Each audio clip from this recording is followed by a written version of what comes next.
Dans les mois qui suivirent sa victoire dans le Prix d'Amérique l'an dernier, l'Urabeau allait apporter de nouvelles satisfactions à son propriétaire Maurice Macheret. Il enchaînait avec le Prix de France, où il devançait son camarade d'entraînement Minou du Donjon. Heureux Jean-Louis Popion. En cette occasion, avec un chrono de 1:13,7, il pulvérisait le record de cette course si convoitée. Puis, l'Urabeau partait en campagne. À Cagnes, c'était le grand critérium de vitesse. À Enghien, il glanait le prix de l'Atlantique. À Toulouse, le Grand Prix du Sud-Ouest, devant Lutin d'Isigny et Montourbillon, battu une nouvelle fois par celui qui était peut-être un nouveau Bellino II. Mais, on le sait, la roche tarpéienne est proche du Capitole. L'Urabeau, victime de ses jambes fragiles, n'était plus que l'ombre de lui-même.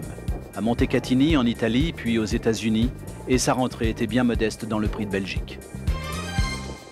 Et cependant, au bas de la descente, quand les 30 000 spectateurs venus à Vincennes voient l'Urabeau installé en tête à la corde avec Lutin d'Isigny à ses côtés et l'outsider Lapito à l'extérieur, beaucoup pensent un peu prématurément peut-être que le final se jouera entre l'Urabeau et Lutin d'Isigny.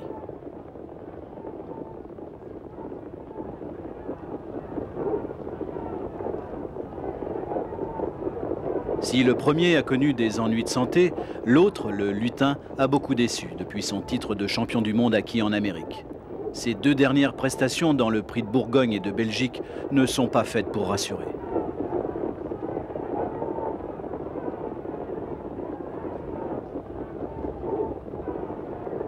En revanche, ce que nous voyons réconforte leurs supporters.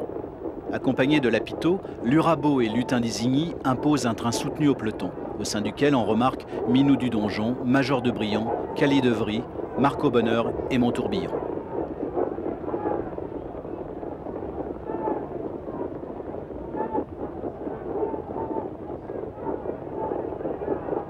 À l'impossible nul n'étant tenu, le brave Lapito va s'accrocher aux deux vedettes et il maintiendra le contact jusqu'à l'entrée de la ligne droite où il est encore bien difficile de savoir lequel des deux prendra l'avantage. Battre Minou Goujon quand il est installé tête et corde n'est pas chose aisée. Mais Jean-Paul André, le fidèle driver de Lutin d'Isigny, connaît bien son cheval qui ne donne aucun signe de fatigue.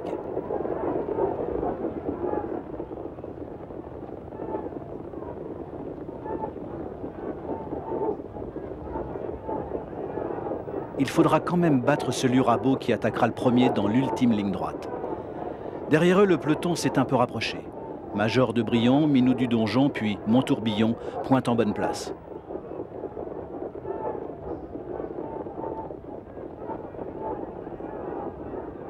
Sur sa forme de l'an dernier, l'Urabeau serait maintenant imbattable.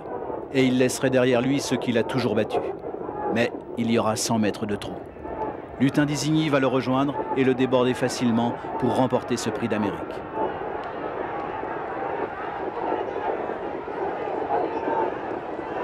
L'Urabeau ne peut plus soutenir la cadence, laissant même les accessites à Montourbillon, Minou du Donjon et Major de Brion.